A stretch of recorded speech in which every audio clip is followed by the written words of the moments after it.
Loué soit Jésus-Christ. Salam alaikum. Sa paix soit avec vous.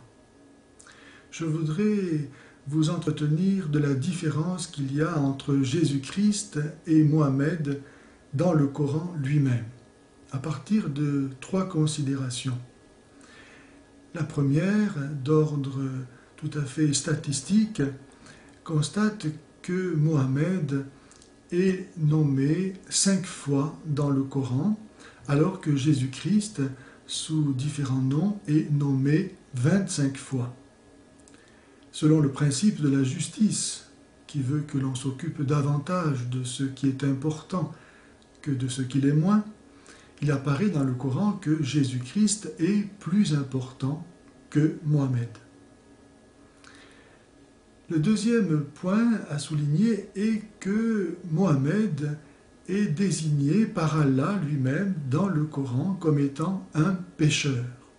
C'est ce que nous trouvons à la sourate 48 au verset 2 que je vous lis.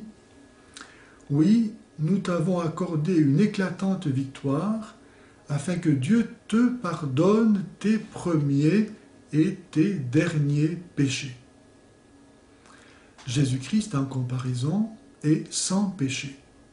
Nul n'a jamais pu le convaincre de péché.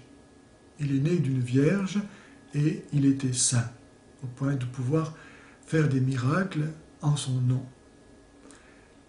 Dès lors, de qui vaut-il mieux être le disciple? D'un pécheur ou d'un homme sans péché? Troisième ordre de considération, dans le Coran, Allah lui-même dit « Nul pécheur ne peut porter les péchés d'autrui ». C'est ce que nous lisons à la sourate 39 et au verset 7.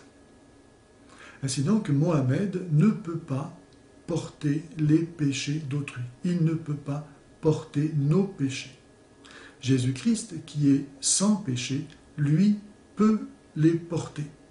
Et c'est tout le sens du mystère de la croix, par laquelle Jésus-Christ a porté nos péchés et les a expiés en souffrant et en mourant par amour pour nous.